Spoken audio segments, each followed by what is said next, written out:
अब आपकी स्क्रीन पर मौजूद है क्वेश्चन नंबर 43 यानी इशू ऑफ शेयर्स का क्वेश्चन नंबर 43 यानी प्रश्न संख्या 43 आपकी स्क्रीन पर मौजूद है।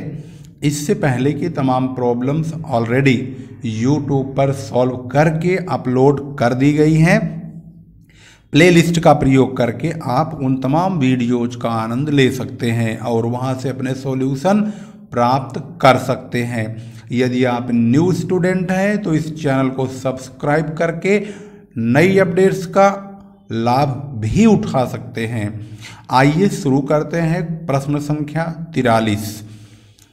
PQ कंपनी लिमिटेड ने जनता को प्रत्येक 10 रुपए वाले 10,000 अंश 5 रुपए प्रति अंश प्रीमियम पर क्रय करने के लिए आमंत्रित किया।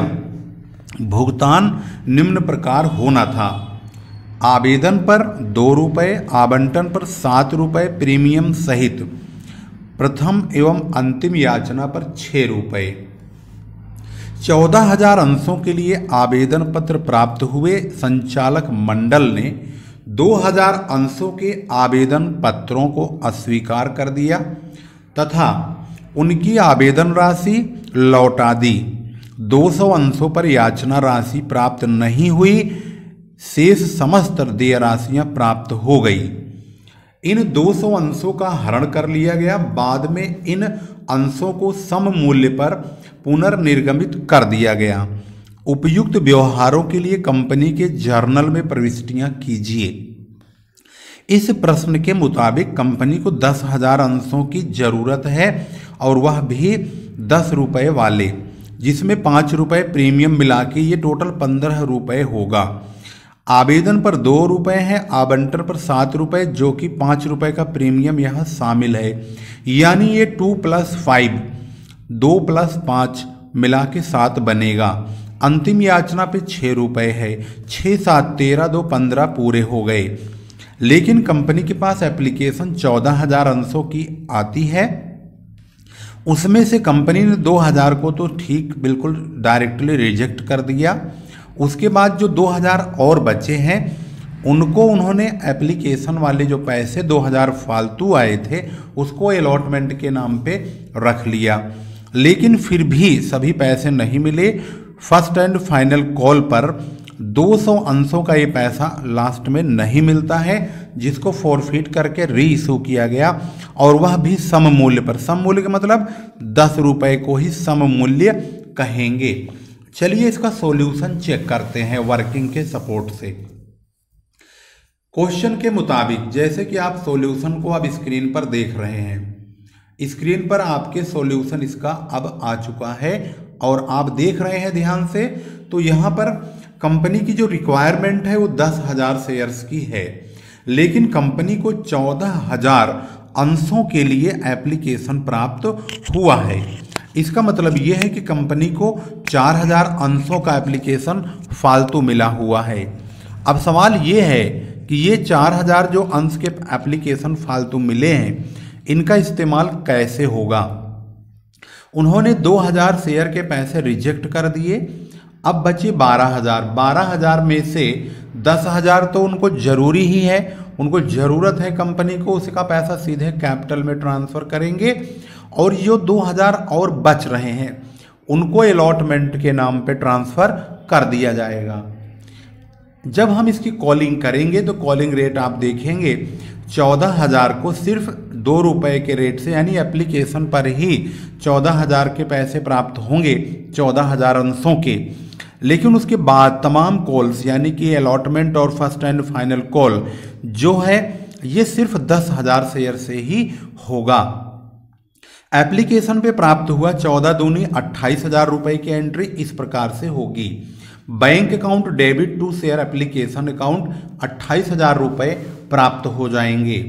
इसके बाद ये एप्लीकेशन का पैसा कंपनी के कैपिटल अकाउंट में ट्रांसफ़र कर दिया जाएगा। कंपनी के कैपिटल अकाउंट में जब ट्रांसफ़र होगा तो उसका तरीका जो होगा वह 3 भागों में बटा हुआ है। यहाँ आप देखेंगे 2,000 के पैसे रिजेक्ट हुए। ये जो 2,000 शेयर के पैसे रिजेक्ट हुए हैं 2,000 × 2 4,000 रुपये बैंक द्वारा वापस जाएंगे। तो यहाँ पर जब शेयर एप्लीकेशन अकाउंट डेबिट 28,000 रुपये ये पूरे के पूरे यहाँ पर डेबिट करेंगे तो इस पैसे के 3 भागों में बंटवारा होगा।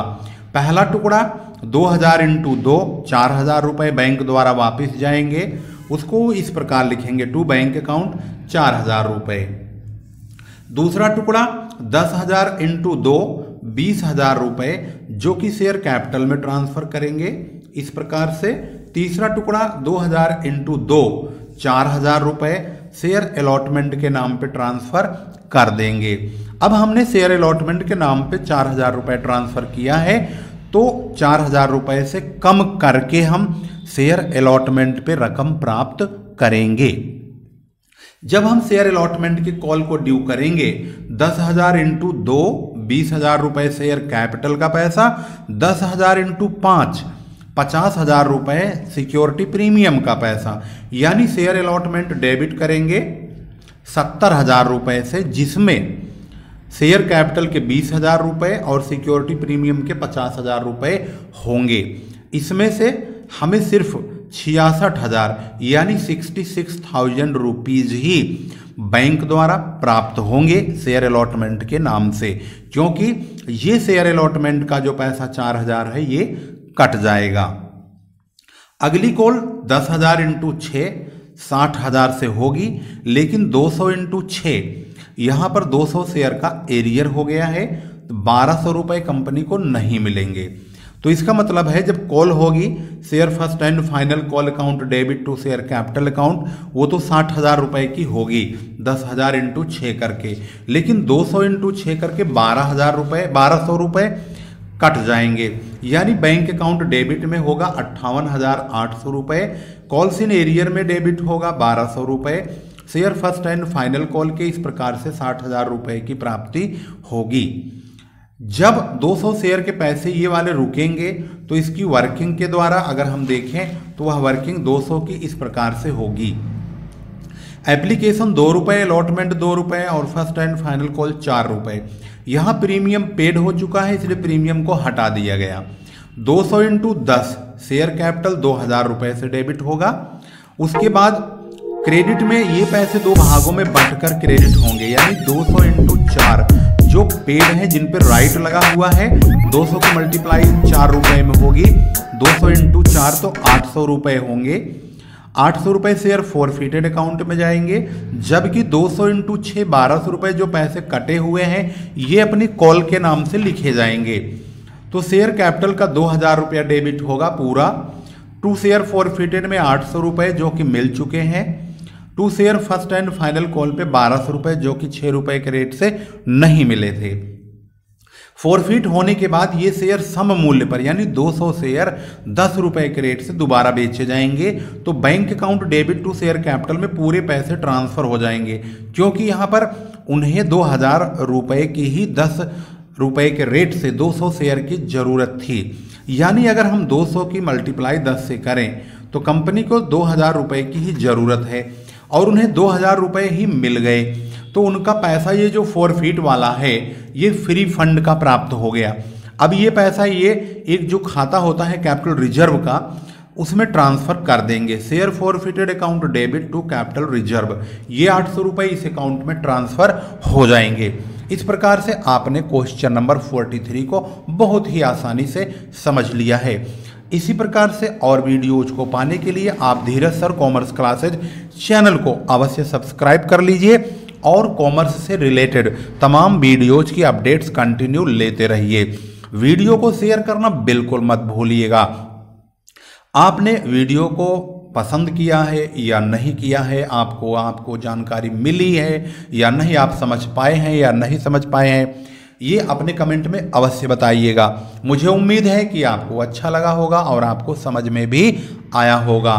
फिर लेकर आएंगे खास और महत्वपूर्ण वीडियो। तब तक के लिए नमस्कार, जय हिंद, जय भारत।